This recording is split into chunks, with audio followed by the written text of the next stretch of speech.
Halacha.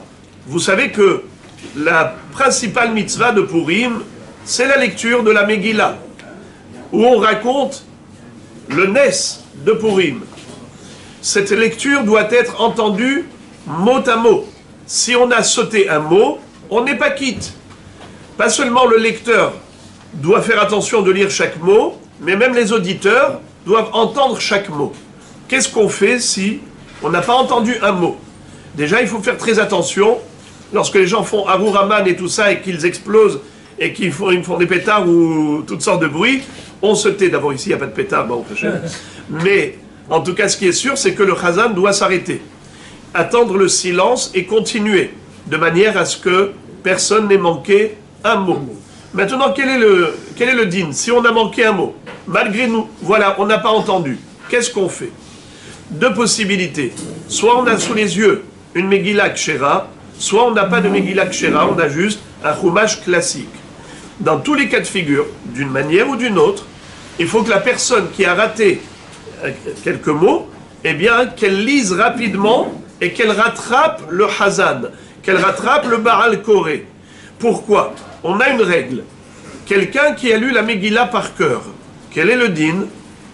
Quelqu'un qui a lu la Megillah par cœur, jusqu'à la moitié de la Megillah, c'est encore valable. Alors, lorsqu'on a une Megillah en papier et qu'on lit, c'est comme si on lisait par cœur.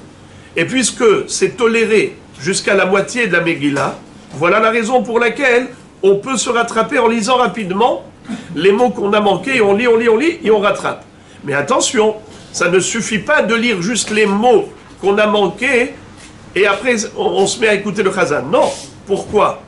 Parce que la Megillah doit être lue dans l'ordre. Hakore le mafreya lo yatsa. Celui qui a lu la Megillah à l'envers, il n'est pas quitte. Donc tu ne peux pas lire, par exemple, un pasouk d'avant, maintenant. C'est pas possible, tu ne peux pas te rattraper comme ça. Ce que je suis en train de dire, c'est que si tu as manqué un mot, alors à partir de ce mot, tu lis, jusqu'à ce que tu rattrapes le Chazan, et tu te tais et tu écoutes. De manière générale, qu'est-ce qui est mieux? Qu'est-ce qui est préférable? Lorsque j'ai une Megillah qui est cachère, est-ce que c'est mieux que je lise moi-même à voix basse, ou bien c'est mieux d'écouter le Chazan et de me taire? Il vaut mieux se taire et écouter le Chazan. Pourquoi? Parce que le Chazan, il lit à haute voix. Donc il lit mot à mot convenablement. Toi, tu vas lire à voix basse. Donc tu peux parfois déformer des mots, ne pas les prononcer convenablement, et tu ne te rends pas compte de ton erreur, et tu as mal lu. Parce que tu es obligé de lire à voix basse. Et parfois tu sautes des mots et ainsi de suite. Alors il vaut mieux que tu écoutes attentivement. Quand est-ce que tu liras? Que comme j'ai dit, si tu as manqué une phrase ou quelques mots, là, comme j'ai dit, tu rattrapes le Chazan en lisant rapidement. Il y a des mots dans la Megillah qu'on répète avec une autre prononciation. Par exemple, Ve'ish lo amad bifnehem. Alors on répète une deuxième fois et on dit Ve'ish lo amad lifnehem. Comme il y a une discussion par rapport à la bonne version. Alors Behemet, il faut dire bifnehem. Et si on n'a pas dit, on n'a pas répété l'ifnehem, ce n'est pas grave, on est quitte. Mais de préférence, répétez. Ve'ish lo amad lifnehem.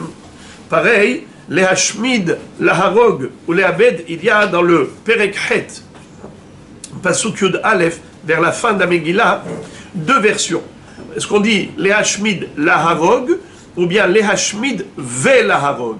Alors, qu'est-ce qu'on fait? On répète les deux. On dit la phrase, les hashmid, la harog, après on répète les hashmid, ve la harog. Concernant, au début de la Megillah, il est écrit, Vayi, ke omram elav yom vayom. Il y a ceux qui répètent be omram. C'est écrit be omram, et on lit ke omram. Là, ce n'est pas la peine de dire les deux. Là, on dit Vayi ke omram, parce que dans tout le Tanakh, on a ce qu'on appelle le cri et le ktiv, l'écriture et la lecture. Parfois, il y a des mots qui sont écrits d'une certaine façon et qu'on lit autrement. C'est le cas de Vayi ke omram. Behemet s'écrit be omram, il faut lire ke omram. Pas la peine de répéter les deux, sauf si on le fait, ce n'est pas grave. Au niveau de la concentration, il ne faut pas s'endormir.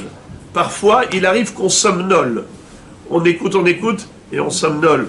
Et après, tu te réveilles, tu dis, ah, qu'est-ce qui se passe, où on est? Alors, tu as raté quelques mots. Dans ce cas-là, il faut, comme j'ai dit tout à l'heure, reprendre. Celui qui somnole, ou bien même, je dirais, même sans somnoler, parfois on est dans les vapes. Parfois, on commence à s'envoler et à planer dans toutes sortes de rêves. Et on n'est plus là. On est là sans être là. On est ce qu'on appelle déconnecté. Ça arrive. L'homme, il peut être parfois connecté, parfois déconnecté, comme les appareils. Alors, il est là, et en fait, il s'est laissé emporter dans des rêves, et puis après, du coup, il dit, mais attends, où on est? Eh bien, mon cher ami, tu n'étais pas là. Là aussi, il faut le savoir que quelqu'un qui n'a pas écouté toute la Megillah, il doit recommencer toute la Megillah. D'ailleurs, Be'ezrat Hashem, on vous tiendra informé, on fera normalement des Megillot parallèles, mais surtout qu'on fera toutes les heures, de manière à permettre aux personnes qui ne peuvent pas se déplacer au début, ou les femmes, qu'elles puissent venir ensuite. On aura Be'ezrat Hashem plusieurs lectures. Voilà donc, il faut savoir que la Kriyat Megillah, c'est la principale mitzvah. Je terminerai avec un hidouche du Rav Ovadia Yosef Zatzal.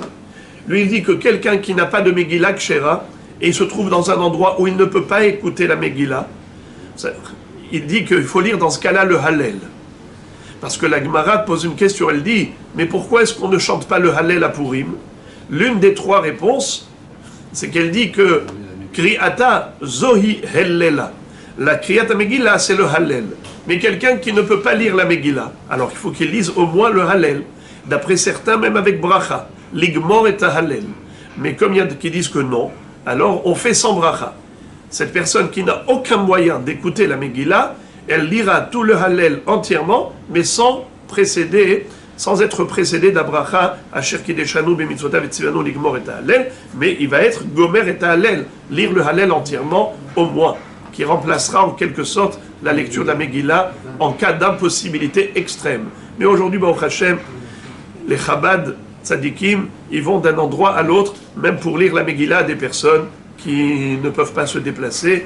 Donc, Baruch Hashem, il y a du Chesed au sein du Rab Israël, surtout à Purim. Bruchim Tiyu.